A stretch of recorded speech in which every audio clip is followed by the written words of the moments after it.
Good evening, everybody, and welcome to another episode of Steve's Wrestling Ramble. This morning, I actually did a channel update video, just sharing my thoughts and feelings about my channel, how I think I can grow, asking you guys, the viewers, what you think I can do best to put out better content, what you specifically might want to see, and all that other stuff.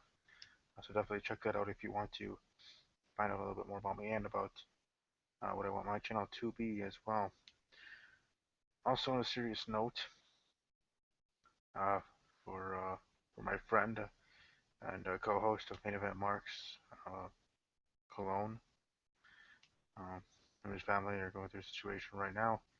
I don't want to get too specific because that's a family matter with his family. I don't want to do all that, but if he's watching or any of his family members or friends um, watching here in the beginning, I want to give my thoughts and prayers to you and your family, and hope everything turns out well. So with that, let's talk about Monday Night Raw, a Raw that actually was upbeat positive, a Raw that continued a streak of doing very well, at least in my eyes. I think the last couple of Raws, technically the Raw since WrestleMania, they are the last Raws, have really changed and turned the tide. I think things are going in a positive direction in all ways, not just in the women's division. I think in general, I think this Raw from start to finish was pretty good. Now it wasn't perfect. I don't think anything can be perfect, but as close to perfect as the show could be. I think this one did a pretty dang good job. I would give it a 10 out of 10 for this Raw. Uh, on the match quality alone for all of them, but in general, there were some things that knocked off some points. So all in all, an 8 out of 10 for me for Monday Night Raw, but it was pretty good. Very little to be dissatisfied with, unsatisfied with, whatever word you want to use in Raw overall.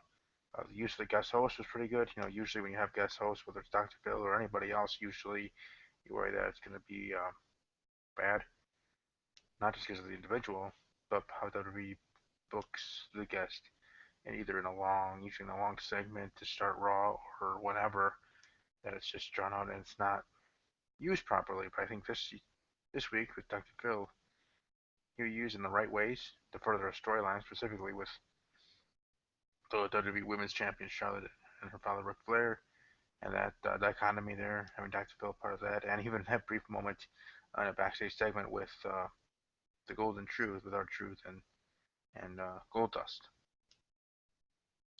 So the show starts out with Shane McMahon, who gets power again for Monday Night Raw due to overwhelming support of the fan base. I still, as I mentioned in the Facebook fan group, facebook.com/group/pro wrestling marks, and in the Raw thread, I commented that, it's a good thing that they're doing to Shane and having him in power, and this being seen as a positive thing for most other WWE universe and WWE fans, especially ones that either are kids who still believe it's real, like we all did in the past when we were children.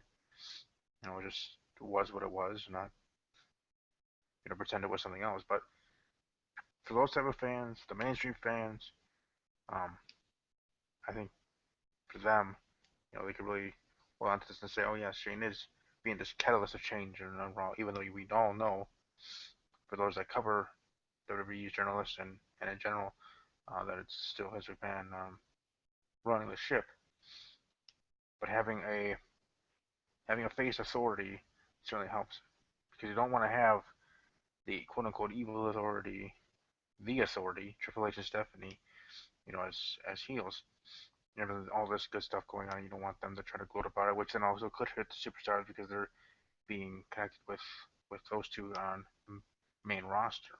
It'd be different if it was Triple H and a NXT superstar in NXT, because Triple H's hand there, his brainchild of NXT, and it's growing very well and it promotes itself. But in the main event, or not main event, I mean main roster, excuse me, the main roster, having Shane McMahon as the on-screen authority figure with all these changes and NXT arrivals on the main roster of superstars. Good direction, moving forward. Shows this shows that WWE truly does have the talent. They have the ability, that writing staff, that we all usually mock weekly and why the show is bad and all this other stuff. It shows that when they try and when they care and when they have to, they can pop out some dang good Raws. Now, will it continue? How will it go moving forward? I think looking into the future here with WWE Payback, that card, and what it is tentatively, nothing has been confirmed except for the title match, Roman Reigns versus AJ Styles. That Payback can be better than WrestleMania 32, at least on paper. And heck, it's still only 2 hours or 3 hours compared to the 7 hours, almost 8 hours that WrestleMania was, which I said, and I said on main event marks last week, it wasn't an issue for me for the 7 hours, but I know for a lot of you it was. Now, even though it wasn't a true issue for me, it did drain at times. But you, I was gonna say, as JD from New York says, grab a cold beverage or whatever and make it through. So, like I said, WrestleMania was good, but I think this Payback pay-per-view can be a lot better with the kind of matches that will be coming up. And with the Raw that happened last night, there could be some things of ruin at Payback, especially in the main event, in the main storyline, title match. The other thing I want to talk about that had to do with Raw, there's a new tag team, number one contender for the New Day tag team title tournament. I'm going to predict and assume it's probably going to go to the finals, probably will be Enzo Cass with Law of Villains. But with things that happened between Enzo and Cass, or has been happening since they debuted last week, so last week and this week, with Enzo and Cass and the Dudley Boys, it could either be that they're going to be meeting up in the next round, or, excuse me, or they cost the others in the tournament in their matches, or at least the Dudley Boys costing Enzo and Cass on SmackDown. I haven't read the spoilers yet because it is Tuesday night. The spoilers will probably come out when this episode is done. Well, in case there's people that jump on the episode and this episode goes longer, but if not, it'll be a short episode. And when I'm finished, probably 10 minutes later, I'll be reading the spoilers and see actually what happens on SmackDown in regards to her. Because, like I said, it's either setting it up that they're going to meet in the next round in this tag tournament, or they're going to cost Enzo and Cass, and then they're going to have their match at WWE Payback for Enzo and Cass to get payback. You gotta think of that way when we get to the prediction show on how to do the predictions. Doesn't mean it's always the right way to think or something like that, but it's just my way of thinking with dealing with the pay-per-view like that. Who's the ones getting the payback in the set storylines that are going into that said pay-per-view, namesake pay-per-view. So I think, and it seems like with the taking title number one contender tournament thing, with a limited amount of tag teams that they have and having in this tournament, it'll probably be getting done by next week, if not, they'll go home for WWE Payback, go home for an episode of Raw. If that's the case, I hope that is the case because I want the Dudley Boys to defend their titles at the next pay-per-view. I don't want them to go two straight pay-per-views not defending the tag team championships. It was confusing and head-scratching enough for me that they didn't defend it at WrestleMania. With the situation and the match that was booked for the show for them, I guess I can see why it wasn't, but to take the tournament, take the number one contender for the tag team title tournament, you're gonna have to defend the titles. That probably will be at WWE Payback. Okay, and part of me wants them to drop it, especially if it's Enzo and Cass, or even if it's not. I think it's just time to put someone else have the do they chase for change? It'll be just as interesting as their title reign has been in general. They certainly had a good run. It wasn't diminished it, it wasn't made it a screeching halt to an end sort of thing.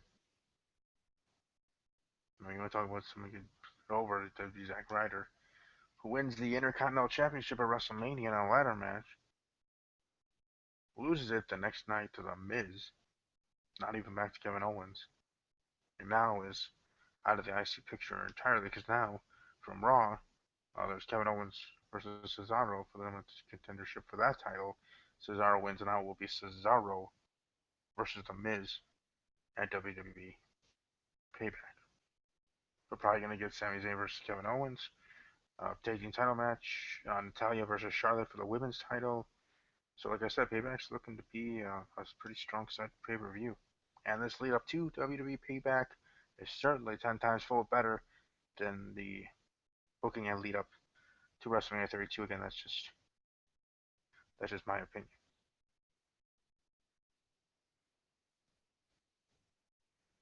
I think that's the case. Now, Enzo, the little guy with the hyper kind of personality, he's okay. I mean, I gotta get used to him more and more here on the main roster. I mean, I've seen him on NXT and stuff like that, but I didn't know how he would come across the main roster team with main roster superstars and such. I didn't know if WWE would change him, change the gimmick entirely for the Enzo and Cass. You never know. Anything can happen, right? So, but he is funny. He has his one-liners, his zingers, like he did last week to Devon, and then even this week to Devon. It seems like it's to Devon. Um, the how you doing thing, I like that. But you know where I remember the how you doing thing, where that originated from, and I'm sure already some of you already know. I don't know if anybody's seen it. If you have to, Google it. Okay. Now, a TV show from the '90s. It's called Friends. Awesome show. I still watch it actually every night. Nick and Night. I watch that and Full House, which ironically I'm watching right now along with Modern Family Marathon on USA Network, home of WWE Monday Night Raw and Thursday Night SmackDown. But it was from the TV show Friends, and Joey, Joey character, how you doing? How he tries to pick up women on the show, that character. So that's where the how you doing came from. So the first time I heard him do that in his promos as part of his gimmick, I'm like, taken from Joey. I don't know how old he is. I think he's like probably early 20s. The guy Enzo or whatever his real name is. So I don't know if he grew up with the show Friends. I doubt it. But then again, like I said, they show reruns every single night, or at least Monday through Friday. Nick at Night. And plus his own popularity, you would have found out anyways, no matter what your age, whether you were born in an era or not. Just like me, I like 80s music. I wasn't born in that era, my parents were. So it doesn't mean I can't appreciate or like or I can't enjoy 80s music. Journey, uh, Journey being the main one, but also Rick Astley and dang it, Chicago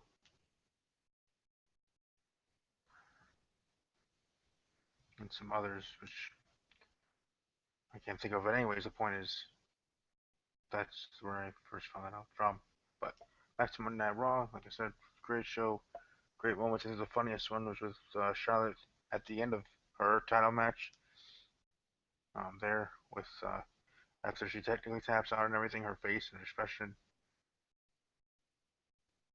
I don't know. I'm sure that's what she was supposed to do, but it was just funny just noticing it. Being a visual person that I am, that she's like upset, and then her face just goes like, "Oh," sort of thing. When Lillian says, that Natalia won by disqualification and she retained the title, sort of thing.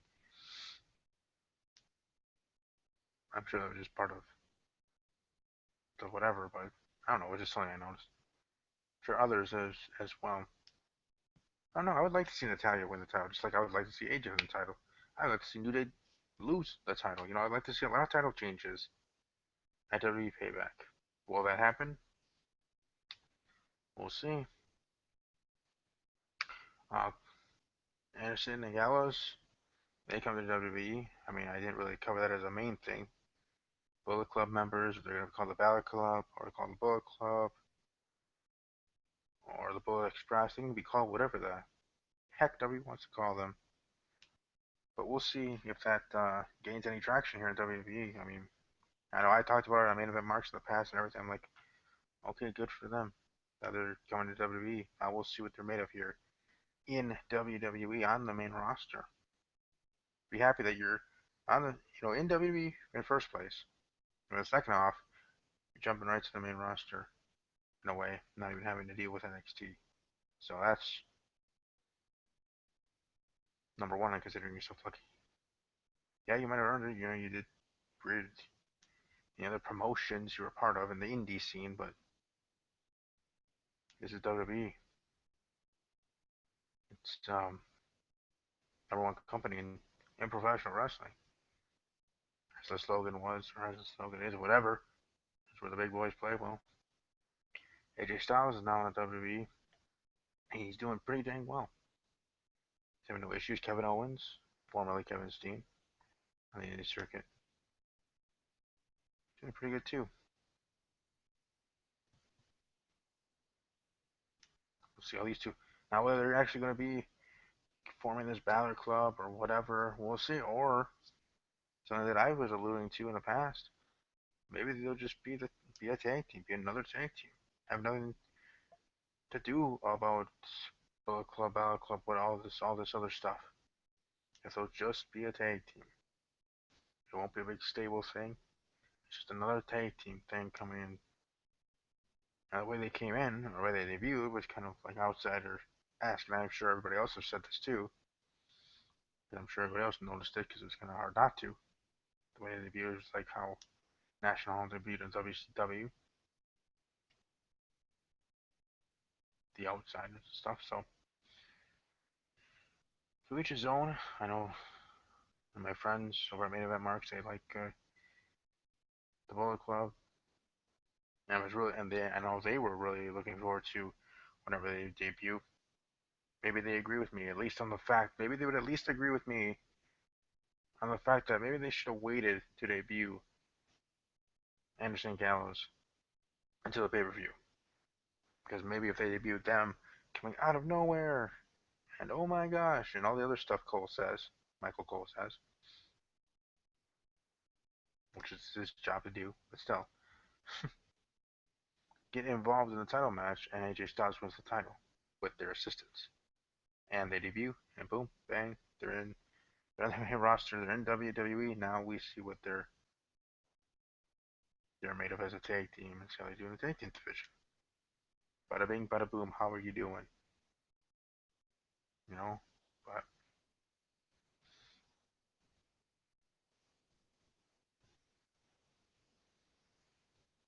next week is a London Raw, so it's pre-tape, so I'll already know what's going on before Raw, so I might not, I'll still give a review of it and, do my usual weekly episode, but on the Monday itself, I don't know, I'm different from other people in a way, whether it's with NFL or WWE, well, mostly WWE, but anything that could be preempted or pre-taped or something that you already know the results to. I actually somewhat enjoy it because I just want to see how it gets to that point.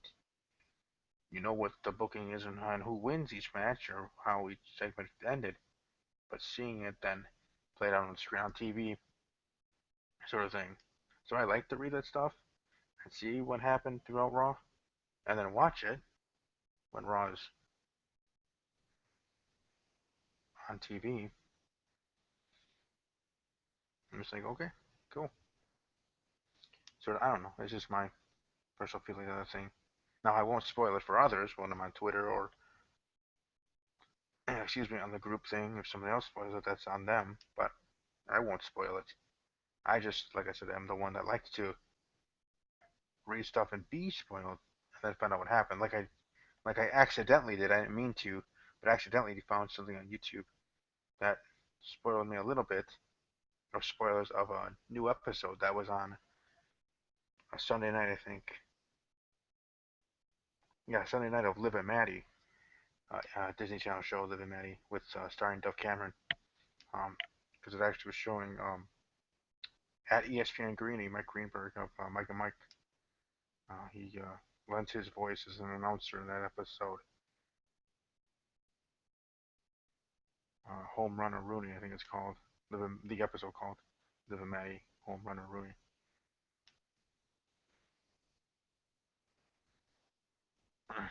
But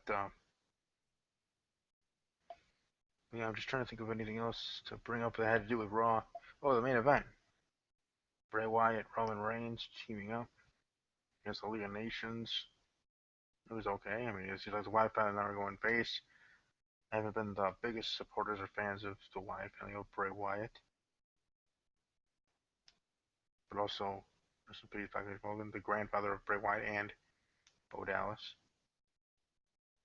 Those prayers are with your family as well. But even with them going face, I don't know if that's gonna. I don't know. That might help them. I mean, not being a face team, beating up the heels, they might get more of a not just a push, but more wins.